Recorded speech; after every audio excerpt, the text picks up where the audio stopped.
बंधू.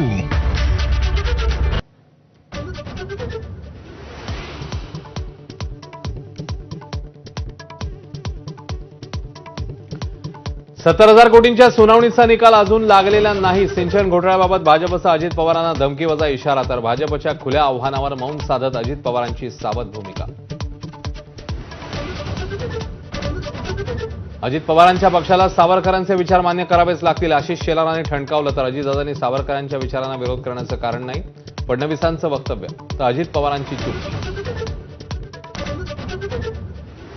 काकांच्या पुण्याने माझं बरं चाललंय. अजित पवारांकडून पुन्हा एकदा शरद पवारांचं कौतुक. साहेबांचं नेतृत्व पुढची दृष्टी देणार असल्याचेही गौरवोद्गार.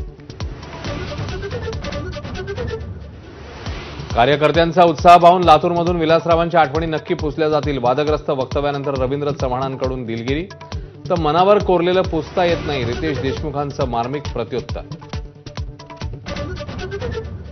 अंबरनाथ नगर परिषदेत भाजप काँग्रेसची युती, शिंदेना दूर ठेवण्यासाठी भाजपची चाल.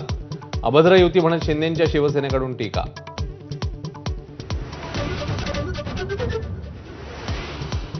महापालिका निवडणुकांसाठी मुख्यमंत्र्यांसह दोन्ही उपमुख्यमंत्र्यांच्या प्रचाराचा धडाका, तर ठाकरे बंधूंच्या प्रचार सभांना अजूनही मुहूर्त नाहीच. सरकारकडून आडकाठी होत असल्याचा ठाकरेंच्या शिवसेनेचा युक्तिवाद.